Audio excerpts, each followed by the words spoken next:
Hey guys, it's Rick Williams, Yamamoto Baits. I'd like to take a moment and show you guys a pretty neat little rig that I came up with about 3 years ago and show you exactly how to rig it, what I do with it, and show you a couple of the baits that I use it on, and also kind of give you a rundown on the condition and the places on where I use it.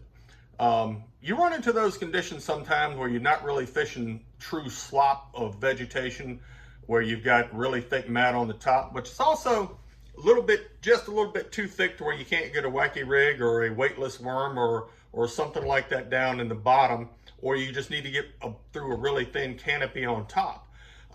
Something that'll give these bass a completely different look than what they're used to seeing with a standard Texas rig or punch rig. So without further ado, I'm going to introduce you to a couple of baits here and show you exactly how I get them rigged up.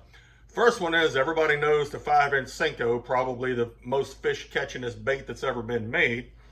And another bait that is near and dear to my heart, and this is a 6.5 cut tail. Love that thing. That is such an awesome bait. And another bait that I'm discovering a whole lot of uses for and putting a lot of fish in the boat with, and this is the hula swimmer. Just saying, come shad spawn, that thing is a ticket. Anyway, let me show you guys a little how I rig this thing. I call it the drop it rig because that's pretty much what it does. And I use a 5/0 hook and a 4/0 hook for these two applications.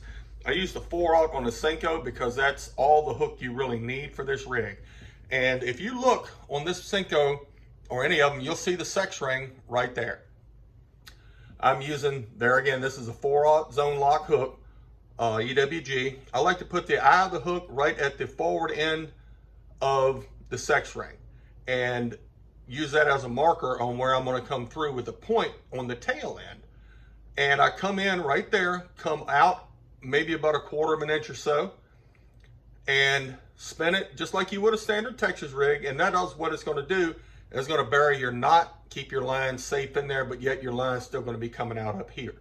Now, if you look right here, you'll see where that hook crosses and how straight it's got to be. So instead of bringing in at an angle, which is a common mistake a lot of people make, I like to take and come in, figure out where it's going to lay, and I will come in straight through that plastic with it. And what that's going to do is going to help that rig remain straight during your process.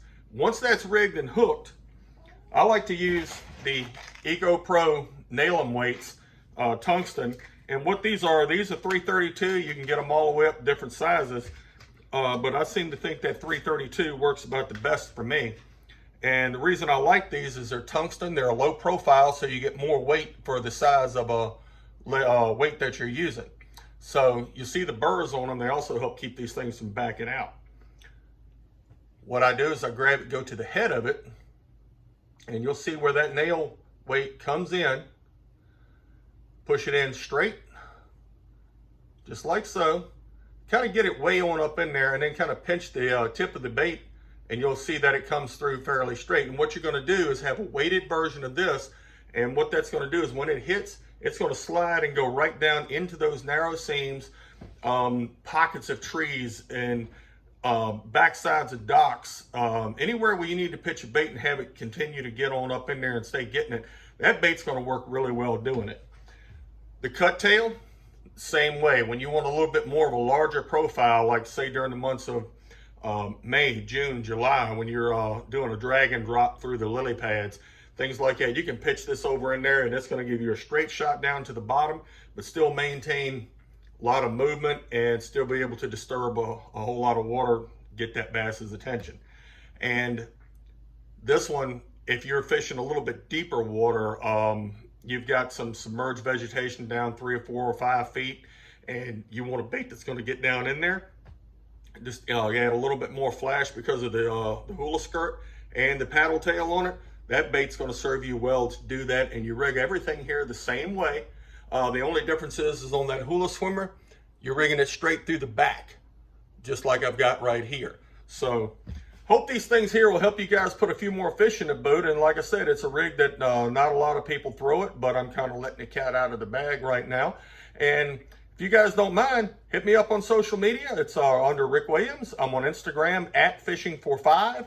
and my YouTube channel, which is RW Fishing. So if I have any questions and you guys need them answered, or I can help you out in any way, please don't hesitate to give me a shout. Thanks for stopping by this evening. Thank you for looking. Good luck in 2022.